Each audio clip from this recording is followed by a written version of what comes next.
여러분 찬양을 감사합니다. 사람이 살아가다 보면 누구나와의 모든 인간관계가 다 좋고 언제나 모든 일이 다 원만할 수만은 없습니다. 그래서 원망도 있고 다툼도 있습니다. 시비도 생기고 갈등도 생깁니다. 억울할 때도 있고 감정이 격해질 때도 있습니다. 그러나 그런 상황과 형편을 즉흥적으로 반응하고 감정적으로 대응하면 관계는 점점 더 악화되고 일은 거스르고 말 것입니다.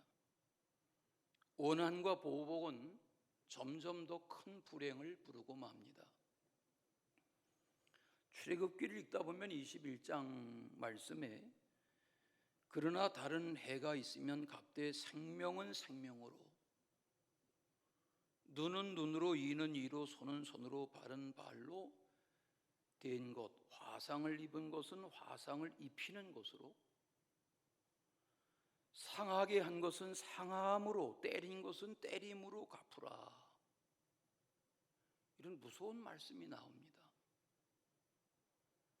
이것을 법적 용어로 동해보복법 이렇게 말하죠.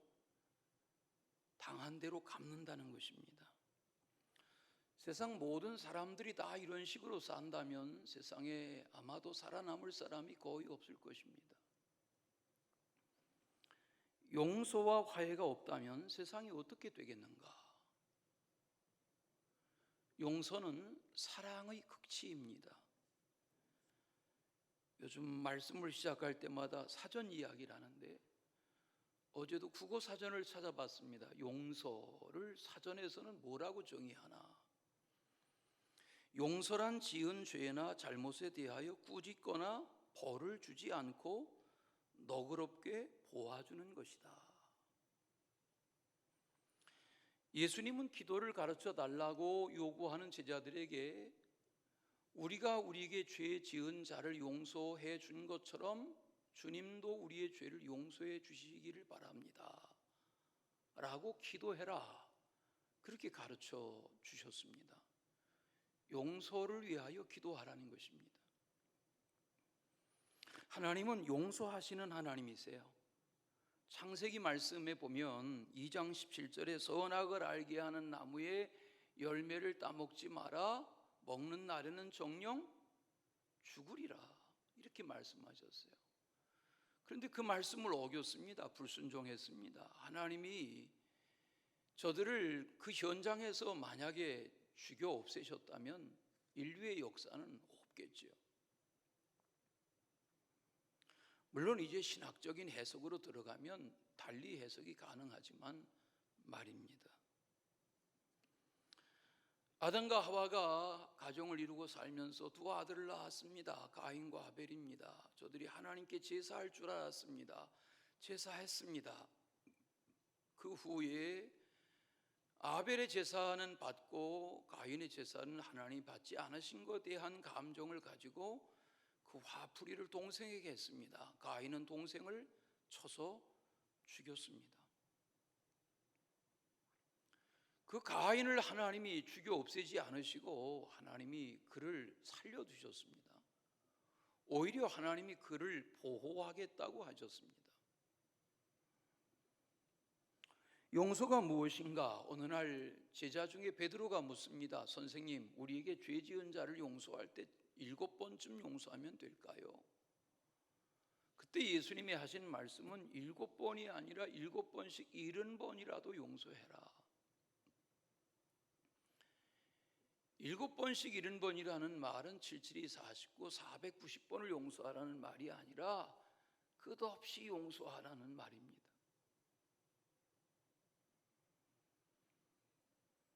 그 비유를 하시고 나서 유명한 일화를 말씀하셨습니다. 어느 주인에게 종이 있는데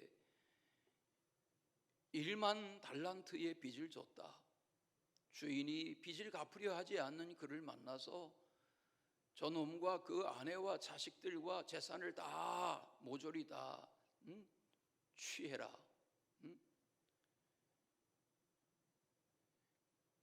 그때 저가 싹싹 빌었습니다, 주인에게. 그때 주인이 무슨 생각이 들었는지 저를 탕감해 주었다. 근데 이 사람이 살아가다가 자기에게 100데나리온 빚진 자를 만나가지고 멱살을 잡고 흔듭니다. 넌 내 빚 갚아, 이놈아. 근데 이 사실이 나중에 1만 달란트를 탕감해 준 주인에게 소문이 들렸습니다. 내가 그렇게 너그럽게 그를 탕감해 주고 사해 주었는데 세상을 그런 식으로 살아? 주인이 그를 붙잡아다가 옥에 가두게 했다고 그랬습니다. 거기 1만 달란트라는 것은 지금의 재산 가치로 말하면 수조입니다. 100데나리온이라는 것은 오늘날로 말하면 1,000만 원 정도입니다. 그 큰 경제적인 비율을 통해서 평생을 갚아도 갚을 수 없는 어마어마한 탕감을 받은 내가 그 사소한 일로 형제를 멱살을 잡아 흔들고 불화해 용서하질 않아? 이 말씀을 예수님이 비유로 말씀하신 것입니다. 그리고는 그 끝에 이게 마태복음 18장에 나오는 교훈인데 다른 복음서에 없습니다. 이렇게 교훈하십니다. 마태복음 18장 35절에 너희가 각각 마음으로부터 형제를 용서하지 아니하면 나의 하늘에 계신 아버지께서도 너희에게 이와 같이 하시리라. 용서하며 살라는 겁니다. 죽은 줄 알았던 아버지 야곱이 아들 요셉을 죽은 줄로 알고 살다가 나중에 산 아들을 만나죠. 출세한 아들, 애굽의 총리로 성공해서 살아가는 아들을 만나죠. 그때 야곱의 나이가 130세입니다. 그렇게 꿈처럼 죽은 줄 알았던 요셉을 만나서 요셉의 공양으로 고센 땅에 아버지 야곱과 형제들 집안을 다 살게 해서 거기서 야곱이 17년을 출세한 아들 요셉의 공양을 받으며 살다가 세상을 떠납니다. 나라의 현직 총리의 부친상이 되니까 왕 바로가 명령해서 요셉의 아버지 장례를 성대하게 해라. 어마어마한 국장급의 장례를 합니다.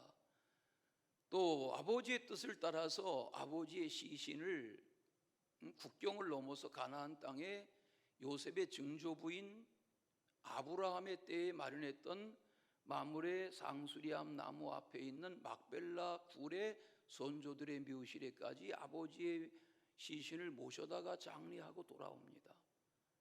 고국적인 장례를 마쳤습니다. 그 장례 후에 있었던 장면이 오늘 읽으신 말씀입니다. 형들의 마음에 불안과 두려움이 엄습했습니다. 아버지 살아계실 때에는 아버지 체면을 봐서 참아줬던 동생 요셉이 아버지 돌아가시고 났으니 이제 우리에게 보복할 거다, 우리 살려두지 않을 거다, 이런 두려움이 엄습한 형제들이 요셉의 앞에 가서 엎드려서 절하면서 엎드려서 우리를 종으로라도 삼아주시고 우리를 용서해달라, 이렇게 불안에 떨며 두려워합니다. 그때 요셉이 울면서 말합니다. 하나님이 나에게 주신 마음은 그런 마음이 아닙니다.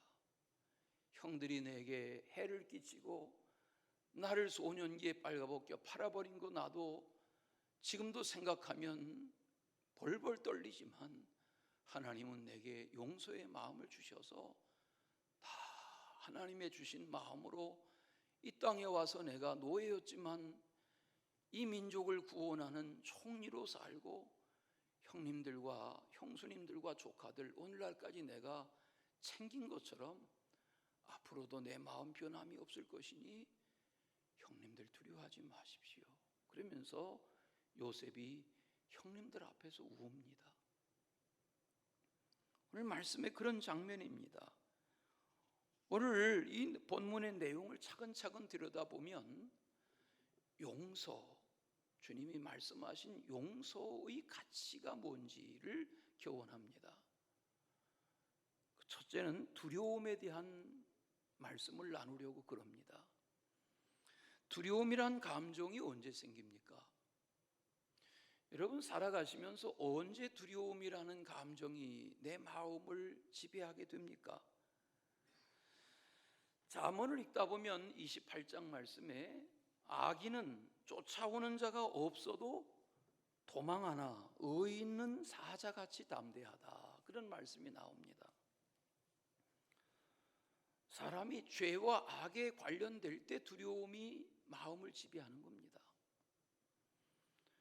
창세기 3장에 보면 선악을 알게 하는 나무의 열매를 따먹은 아담과 하와가 무화과 나무 잎으로 치마를 만들어 부끄러움을 가리고 동산나무 숲 사이에 숨었다 그랬죠. 그런데 그때 하나님이 찾아오셔서 동산나무 숲 앞에서 아담의 이름을 부르세요. 아담아, 내가 어디 있느냐? 그때 아담이 대답합니다. 내가 동산에서 하나님의 소리를 듣고 내가 벗었으므로 두려워하여 숨었습니다. 두려움 때문에 숨었다는 것입니다. 사람은 두려운 마음이 있으면 숨습니다. 피합니다. 은닉하려 합니다. 감추고 싶어 합니다. 두려움이라는 감정은 어른 아이 누구에게나 다 있습니다.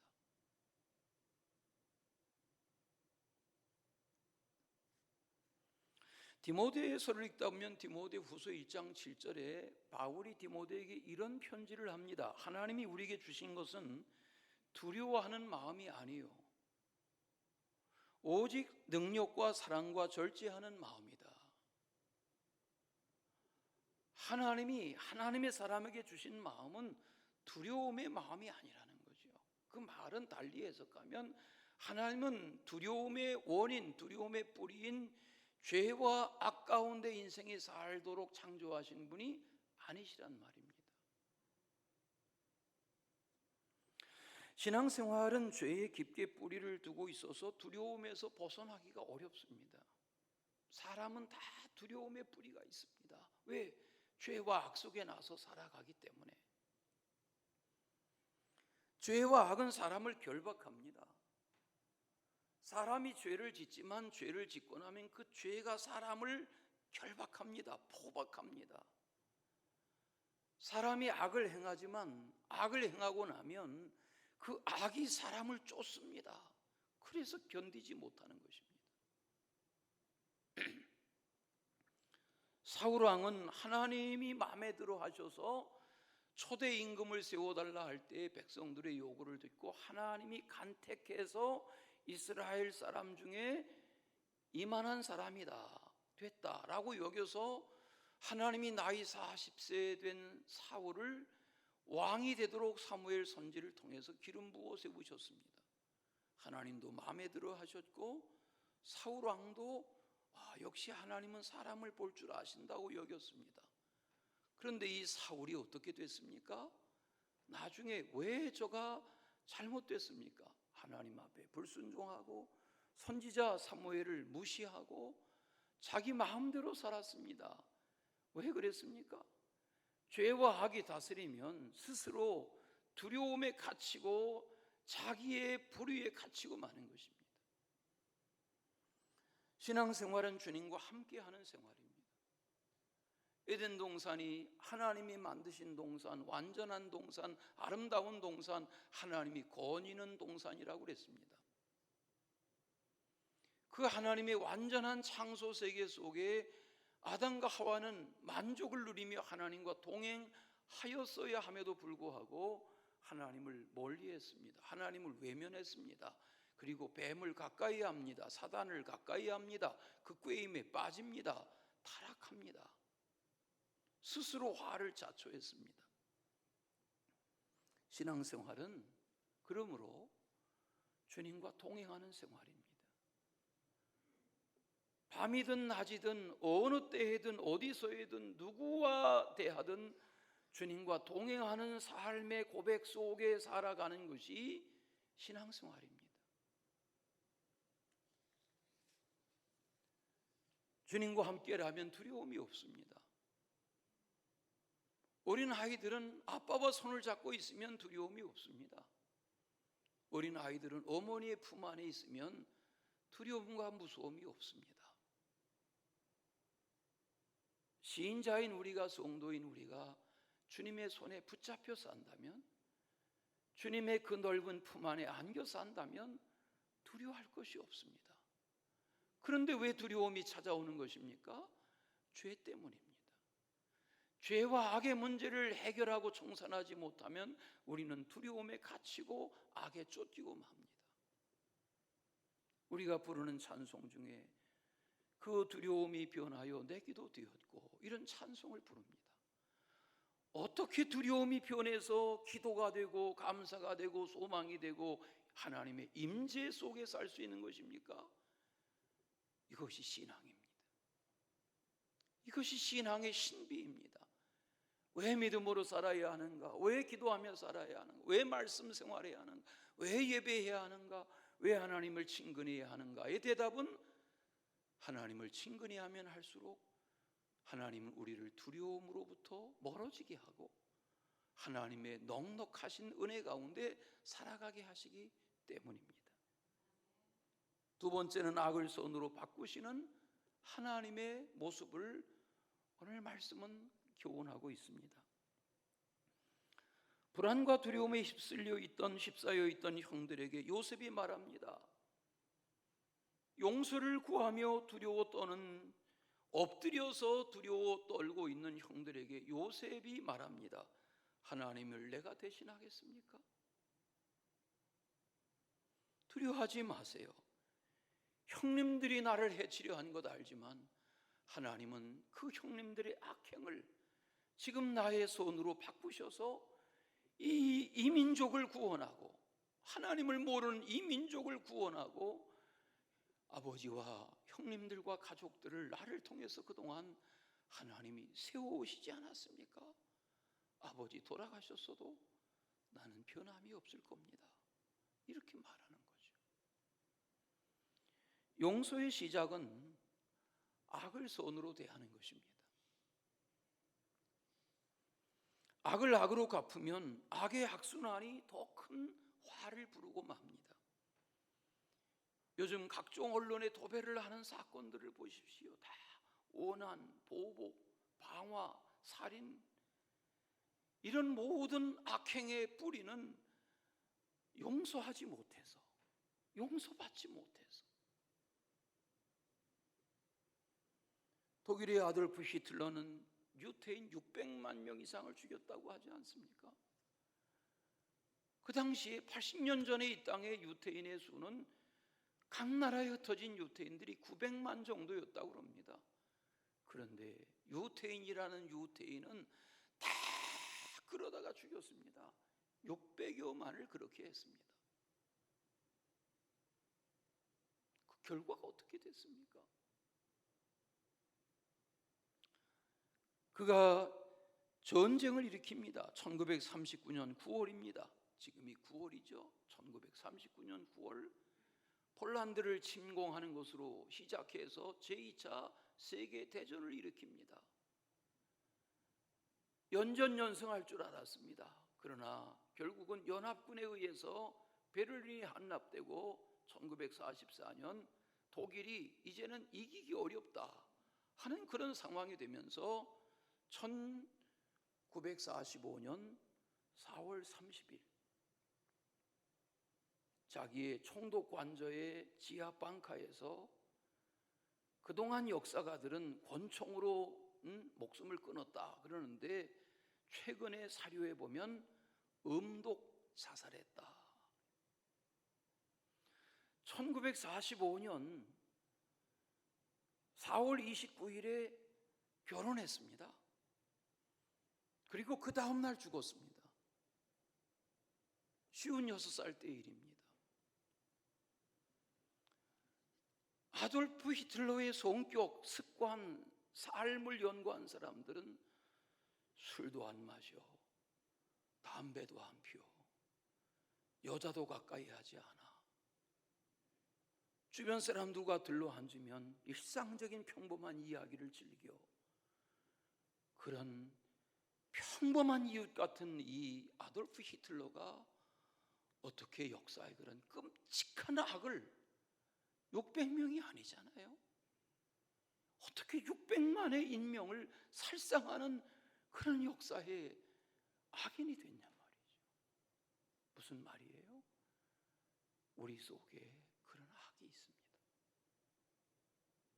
아담의 죄, 가인의 피가 우리 속에 흐르고 있습니다. 악은 악을 부릅니다. 악을 이길 수 있는 것은 선밖에는 없습니다. 그래서 바울은 로마서 12장에서 선으로 악을 갚아야 된다, 선으로 악을 이겨야 된다, 그렇게 가르쳐 줍니다.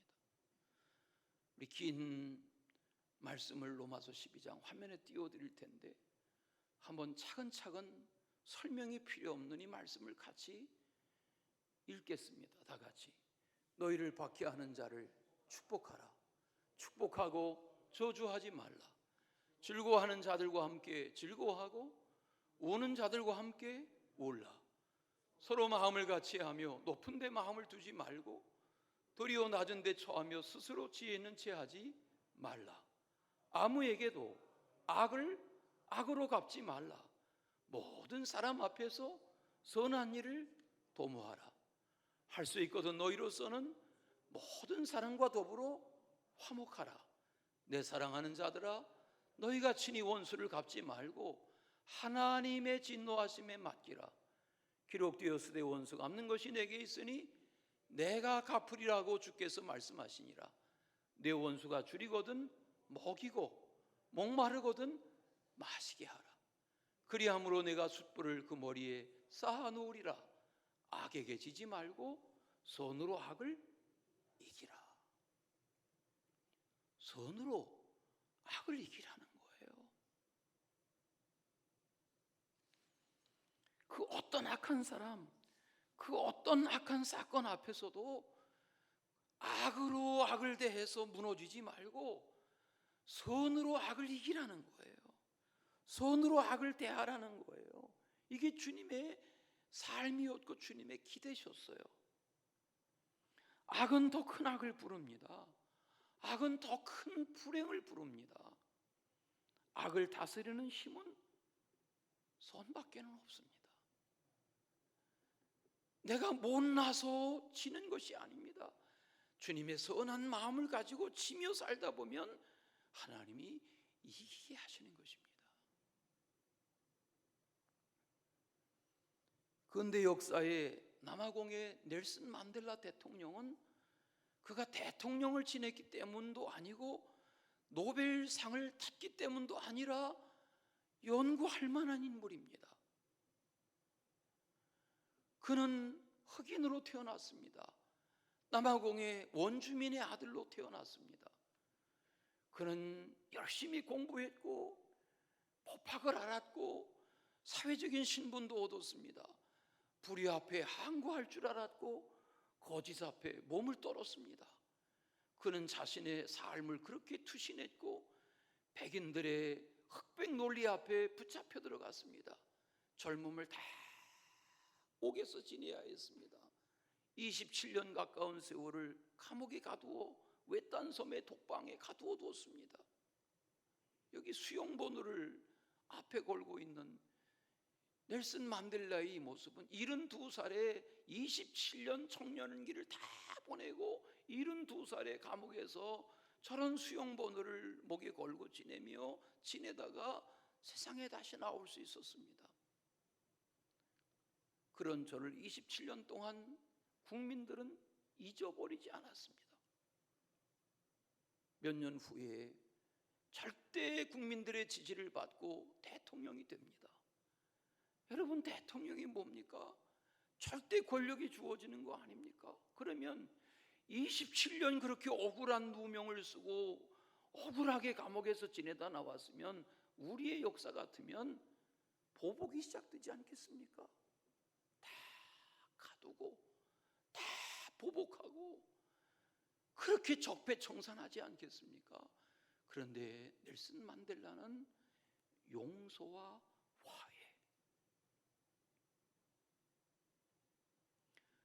화해를 위한 진실위원회를 구성해서 역사의 진실을 다 드러냈을 뿐만 아니라 화해하자, 용서하자, 보복하지 말자, 원한을 갚지 말자. 자기가 앞장서서 원한을 갚아야 할 넬슨 만델라가 화해하자, 용서하자 말하니까 아무도 반기를 들지 못합니다. 저는 남아공의 감리교도였습니다. 하나님을 알았습니다. 성경의 정신을 알았습니다. 주님이 원하시는 것은 원수를 갚는 것이 아니라 용서하는 것이다.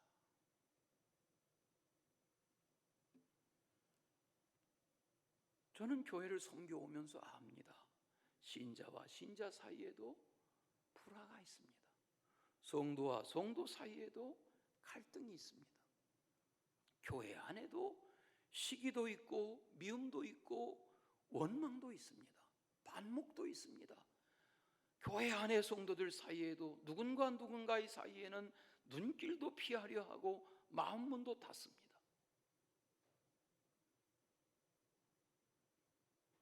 주님은 우리에게 말씀하십니다. 화해하고 용서하라는 것입니다.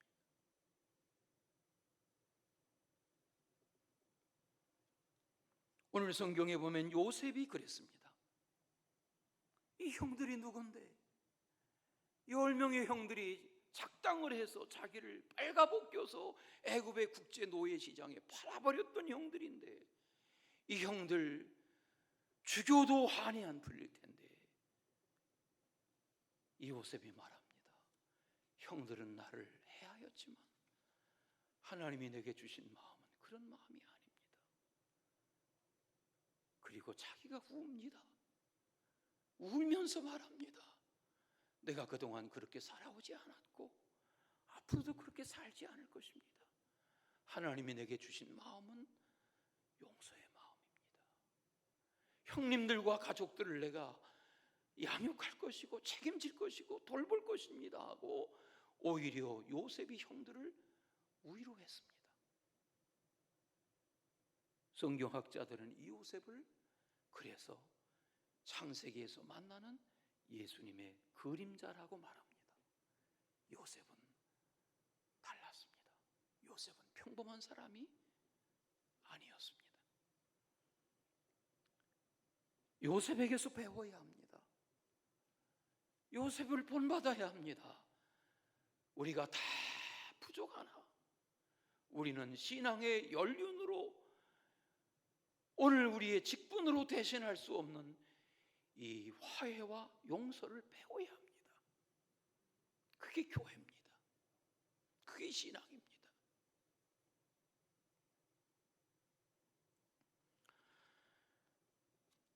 골로새서를 읽다 보면 3장 13절에 바울이 말합니다. 누가 누구에게 불만이 있거든 서로 용납하세요. 피차 용서하세요. 주께서 여러분을 용서하신 것 같이 여러분도 그렇게 하세요. 이렇게 가르쳐 줍니다. 용서하라는 겁니다.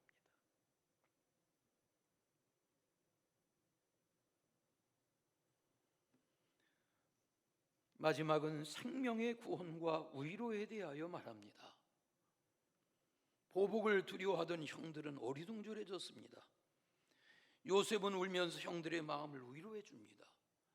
보복하기는커녕 형들과 조카들을 책임지겠다고 말합니다. 20절에 보십시오. 하나님은 그것을 선으로 바꾸셔서 오늘날과 같이 많은 백성의 생명을 구원하게 하시려 하셨다고 울면서 말합니다. 지난 세월의 애굽의 흉년 후에 찾아온 애굽의 7년 흉년의 때에 하나님은 요셉을 쓰셨습니다.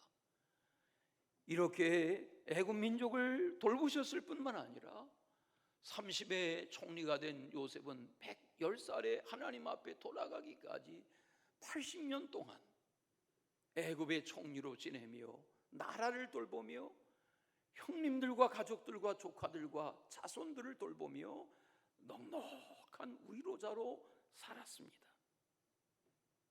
모세가 그랬고 여호수아가 그랬고 갈렙이 그랬고 사무엘이 그랬고 다윗이 그랬고 다니엘이 그랬습니다.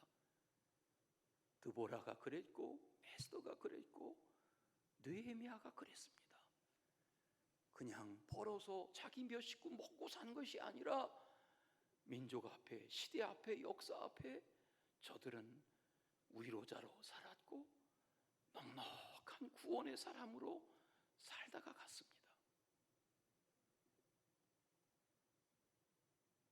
우리 교회 어린 아기 둘을 데리고 우리 교회 예배 출석하던 가정이 멀리 이사 가면서 목사님 저희 이번 주에 이사 갑니다. 저희 사는 같은 아파트에 몇 층 아래층에 살았습니다. 지난 금요일 날 이사 가는 현장을 둘러보았습니다. 평소에 교회에서 그저 인사만 하고 지내고 속 이야기를 못했으니까 그죠? 젊은 부부가 어린 아들들 데리고 신앙으로 살려는가 이렇게 했는데 멀리 이사를 간다고. 그래서 어디까지 가는데 멀리 간다 그러냐? 그러니까 한남동이요. 한남동이 뭐가 멀어? 우린 원주도 코앞이고 세종도 코앞인데. 예? 그랬더니 생각해 볼게요. 언제부터 예수 믿었어? 그러니까 부모님 때부터 믿었어요. 아버지는 뭐 하시고 어머니는 뭐 하셨는데? 그러니까 어머니가 이불 장사 하셔가지고 돈을 버셔서 신학교를 세우셨어요. 그래? 무슨 신학교를 세우셨어? 여기 고향에 가면 중남미 문화원 옆에 에스라 신학대학원이 있습니다. 대학원입니다. 석박사 과정을 양성하는 신학 전문 대학원입니다. 에스라 신학대학원. 그 학교를 설립한 분이 저희 어머니세요. 저희 어머니가 이불 장사해서 신학교 세웠습니다. 그래요. 그 신학교 출신들이 교단이 없지 않아요? 그랬더니 아닙니다. 다 이 교단 저 교단에 가서 목사 안수를 받고 1000여 명이 지금 목회를 하는데 어머니가 몇 해 전에 어머니 곁에 와서 지내려고 이렇게 가까이 와서 지내는데 몇 해 전에 어머니가 돌아가시고 또 두 달 전에 아버지 돌아가시고 이렇게 부모님 다 돌아가시고 나니까 이제 허전해서 새 환경으로 이사 가려고 그럽니다. 어머니가 바느질하고 이불 장사해서 번 돈으로 신학교를 세웠다고요. 기숙사를 세우고 장학금을 지불하고 1000명의 목사를 배출했다고요. 여러분, 돈을 쫓지 마시고 사명을 쫓으셔야 합니다. 재물을 쫓지 마시고 하나님의 부르심에 응답해야 합니다. 그 교회를 어떤 때는 오고 어떤 때는 못 오고 그래서 어찌 교회를 오며 가며 하나 그랬더니 제가 교회 못 올 때는 어머니가 배출한 목사님들 중에서 큰 목회하는 분들도 계시지만 10명, 20명 개척교회 하는 목사님들 찾아다니면서 예배하느라 교회를 못 왔습니다. 그냥 우리 식구 가서 10명 모이는 곳에 예배만 같이 드려줘도 그렇게 반가워하고 힘이 되어주시는 걸 봅니다.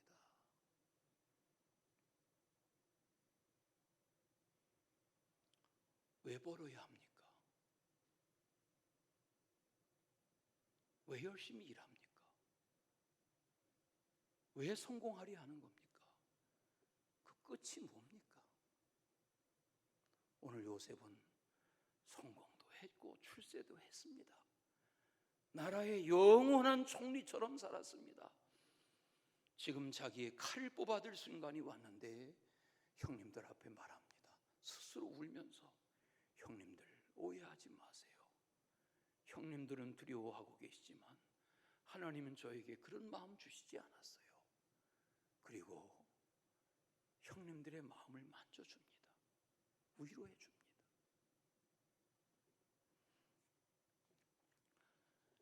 니콜라이 그룬트비라는 목사님이 있습니다. 덴마크의 루터교회의 목사의 아들이었습니다. 루터교 아시죠? 루터교 목사의 아들로 제가 열심히 공부해서 코펜하겐 대학교에서 신학과에 수석으로 입학하고 수석으로 졸업했습니다. 찬송가 가사도 많이 썼습니다. 문필가입니다. 설교가입니다. 명철합니다. 의지도 있습니다. 그런 저가 신학교 졸업 설교에서 회개를 촉구하는, 나라의 지도자들의 회개를 촉구하는 설교를 하면서 문제가 되고 목사 안수도 뒤늦게 받았습니다. 나중에는 소음으로 추방되기도 했습니다. 우울증으로 고생했습니다. 식음을 전폐합니다. 믿음이 있지만 사람이 억울한 일이 생기면 소화하기 어려운 때가 있지요. 그런 날들을 지내다가 소음의 자그마한 교회에서 우울증으로 고생하며 지내는데 42살에 성령의 임재를 체험합니다. 성령이 그의 마음을 만져주셨습니다. 새 기운이 생깁니다. 이게 성령의 은혜입니다. 그러고 나서 제가 이 덴마크라는 나라, 지금도 600만이 채 안 되는 작은 나라입니다. 저지대죠. 해발 30m랍니다. 덴마크가 가장 높은 산봉우리가 170m라니까 그냥 허벌판 같은 그런 저지대입니다. 거기에 황량한 모래바람이 나라를 덮치니까 쓸모가 없는 땅입니다. 황무지입니다. 그런데 제가 은혜를 받고 나라가 독일로 인해서 다 좋은 땅 빼앗기고 황폐하여 있는 그런 여건에서 나라를 살리자. 그리고 말씀을 외치기 시작하며 청년들이 일어나서 이 나라를 세워야 된다. 호소하기 시작하는데 달가스라는 공병 대령이 저에게서 은혜를 받습니다. 그리고 나서서 공병대의 경험 있는 연륜을 가지고 나서서 손잡고 동지들을 모아서 나라를 개간합니다. 간척합니다. 씨앗을, 종자를 개발합니다. 그리고 꽃을 심습니다. 나무를 심습니다. 과학 영농을 합니다. 무슨 이야기 하는지 실감나게 아시는 가정도 있잖아요. 그렇게 해서 오늘날 세계 최고의 영농국가를 만듭니다. 그 배후에는 화면에 보여드린 구룬투비 목사님이 있었습니다. 지금 보여드리는 것은 구룬투비 목사를 기념하는 기념예배당입니다. 우리 교회보다 좀 더 웅장합니다.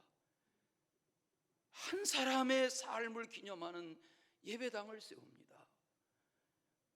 제가 강화도 시골에서 마을의 초등학교를 마치고 고개를 3개 넘어서 시보리길 중학교를 다니는데 그 중학교가 개성에서 피난온 감리교 학교였습니다.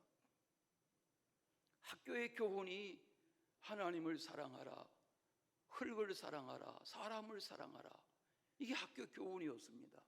근데 이 교훈이 나중에 알고 보니까 그룬트비 목사님이 민족을 깨우기 위해서 주창했던 슬로건이 이거였습니다. 하나님을 사랑하세요. 나라, 흙, 나라를 사랑하세요. 이웃, 사람을 사랑하세요.